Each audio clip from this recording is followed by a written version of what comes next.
Yet they were so great in status. For instance, Bilal, he was no less than a prophet of previous times. And what was the status of Hazrat Abu Bakr and Hazrat Ali and Hazrat Usman and Hazrat Umar? I'm surprised at these people. They degrade the Ummah and they're suffering from extreme inferiority complex, and yet they turn to us and say, you are insulting, by telling that Hazur Sallallahu Alaihi Wasallam Ummah is so great. It is they who are insulting Hazur Sallallahu Alaihi Wasallam, not we. So that type of prophets who would be similar in nature to the older prophets of Israel have been coming before and will continue to come. Nobody can stop them. And this is the promise as contained in مَنْ يُطِعِ اللَّهَ وَالرَّسُولَ فَأُولَٰئِكَ مَعَ الَّذِينَ أَنْعَمَ اللَّهُ عَلَيْهِمْ مِنَ النَّبِيِّينَ وَالصِّدِّيقِينَ وَالشُّهَدَاءِ وَالصَّالِحِينَ وَحَسُنَ أُولَٰئِكَ رَفِيقًا.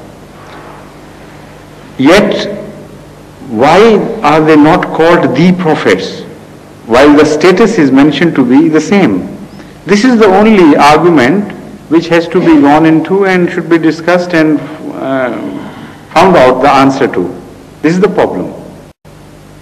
Coming of prophets is no problem. That type of prophets would continue to come.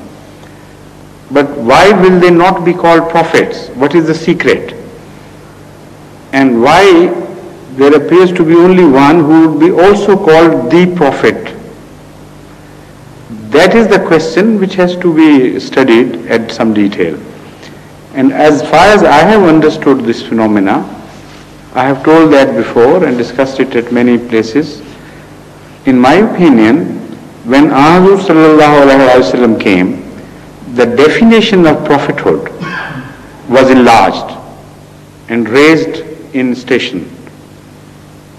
All the previous prophets, as compared to him, were just ulama, because it was the first time that a global message was revealed. It was the first time that a lasting message was revealed. So if that was the prophet, the earlier ones as compared to him could not be called a prophet. But because he had not come, so they were the makeshifts. They filled in the blanks because the true claimant was not there as yet. When he came, the very definition of prophethood got changed. After him, such people were holding small offices and regional offices and tribal offices and temporary offices could not be called prophets, because now the prophet was global and everlasting. So only that one could be called a prophet in the fashion of Hazrat Muhammad Mustafa sallallahu alaihi wasallam, whose message was to be global, who was to create a community of lasting nature, to fight out the battle of Islam all over the world and till the end of the day. Such a man is Hazrat Masih Maud al-Islam. No other can be compared with him. That it is so obvious. Go to the history of Islam and find out no saint ever claimed to be a global messenger or made a movement, worldwide movement, which was global in nature, and no one was lasting in effect. So this is why he was chosen to be given the name prophet, as well as he was a prophet. Subordinate prophet, of course. That is a condition applicable to every prophet. So the prophets would come like they had been coming before. From ulama ummati ka anbiya bani Israil, you can infer this. This is the true inference. That like prophets were coming before, so would come in my ummah. Yet, but they will not be called prophets. They would be ulama. Why? Because the definition of prophet has changed after I have come. This is inherent message in this.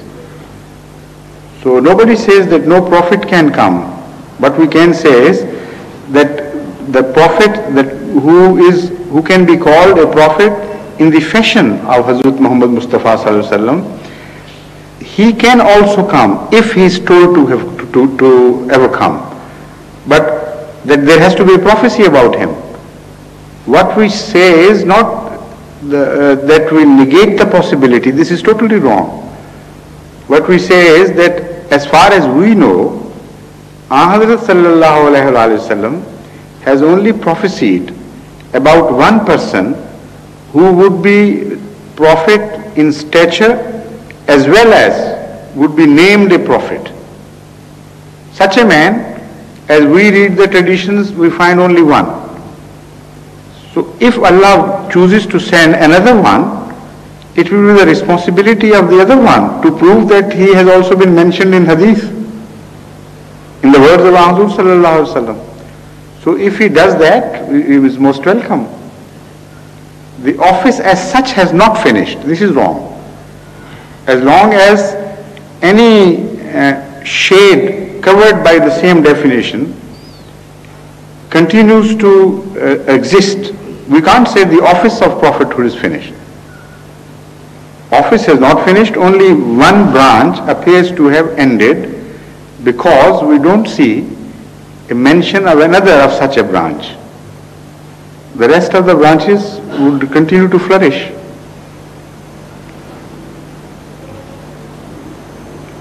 If there is still Mujaddis and ulama simultaneously in different parts of the world. But they can be not global at that time. Yes, they were not global, yes, you're quite right. And they were no less than prophets. Prophets as we understand the office in the light of the previous history. That is what we should say.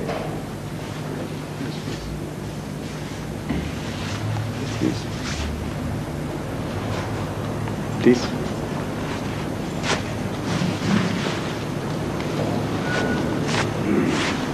Assalamu alaikum. So you know when the three Arabs came last time? Huh? When you met the Arabs in the library? Yes, yes. Yes. You gave amongst one of the proofs that prophets, support that prophet could come. You mentioned the hadith about when the Holy Prophet's son, peace be upon him, Ibrahim was being buried, laid down in the lahad, yes. And he said that if he had lived, Lo ashala kana siddiq nabiya. I met Khalid, one of the Arabs later on. Which one? The one who was sitting to the right of the middle one. I see. Yes, I know. Who was first? Who was a bit hostile to begin with, but then he was a little softened down. Yes. On the right hand. Yes, I understand. Yes. To his right. Yes, I know. I know. Left as he looked. Yes, yes. He said that in this one, the law of if is the if of impossibility, meaning he quoted a verse of the Holy Quran in which it says that if, to the effect that if there had been another God besides Allah, surely yes, he would have quite been right. Yes. to worship. He said that here the law or if means, although... I follow the point, I'll explain.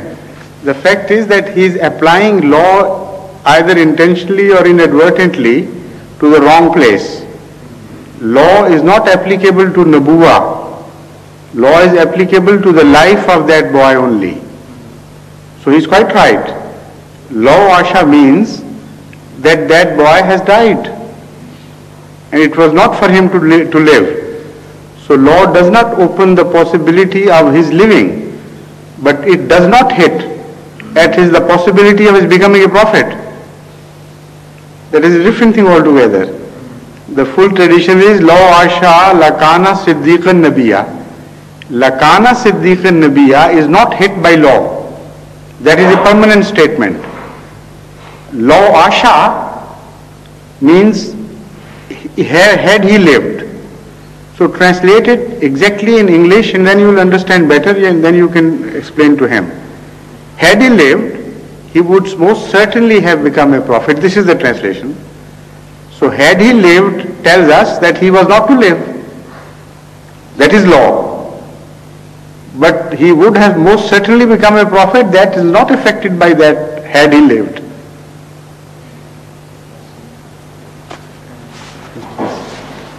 Yes, Dr. Dawood Sahib, please.